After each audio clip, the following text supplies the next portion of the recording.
Amanece en Malvinas. El viento será nuestro compañero en todo momento.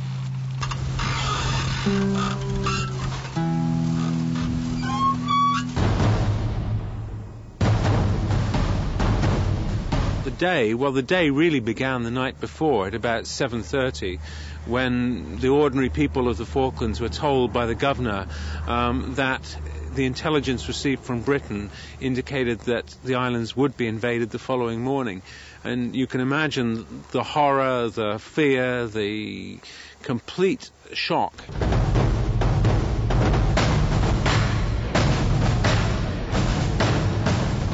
What was the image you had of the Argentine government at the time? We knew very well that the Argentine government was a dictatorial regime, very authoritarian. It treated other ordinary Argentines very cruelly.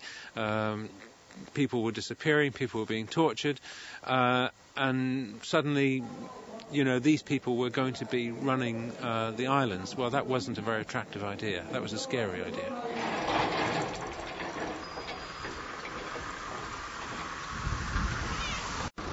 En la tienda para coleccionistas de Phil Middleton se encuentran estampillas, monedas y otras sorpresas. And you have Argentinian magazines?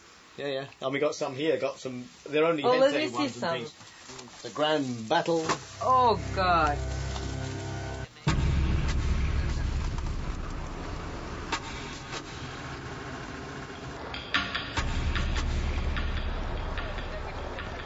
Ni bien dejamos Puerto Argentino en cualquier dirección, encontramos huellas de las batallas.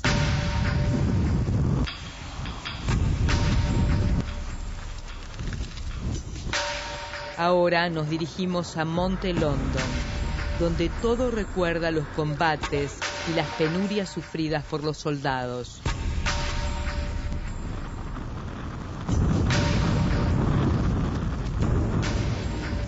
Fue uno de los inviernos más rigurosos que se recuerdan. Las trincheras argentinas están llenas de equipo militar deteriorado por el tiempo. Hay una manta, una cantimplora,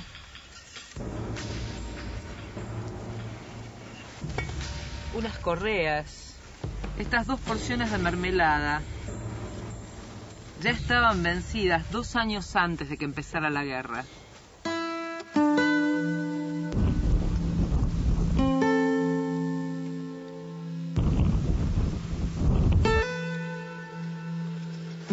Generally speaking, the young Argentine soldiers we felt sorry for. We were not particularly afraid of them. They didn't feel like instruments of terror. They just felt like people who were being exploited themselves and were suffering because of the bad management of the military system. And they died, I think, of well, maybe not malnutrition, but they certainly died of exposure. They would ask us for food.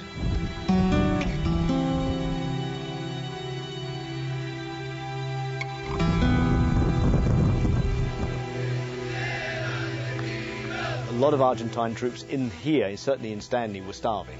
There's no doubt about that.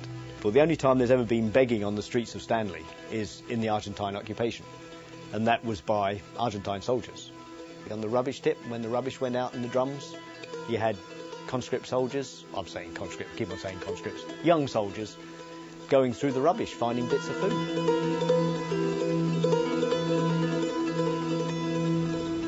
Had the war not happened, that the Falklands would have become Argentine. Optimists would say 5 years, pessimists would say 10.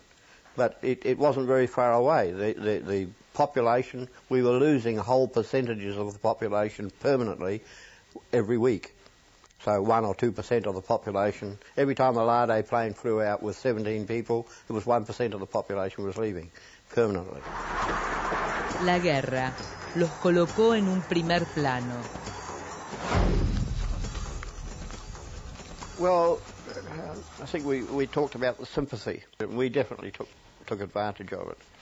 And the one big thing that we pushed, which made a big difference to the Falklands, is we wanted to have control of our fishing in the area. We didn't have an economic zone before the war. And so we got the economic zone put in. That was an immediate 50 million boost to the economy. You know, then there's probably only about 1,800 people here. It was a huge income per head. And I think we were the 4th richest country in the world per head of population.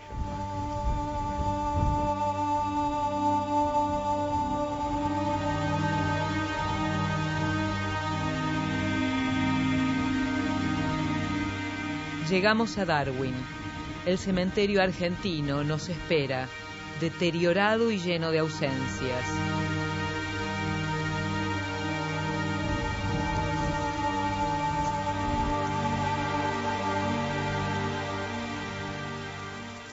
Una guerra con heridas que todavía no cierran. Una guerra que a la luz de la historia nos alejó aún más de las islas.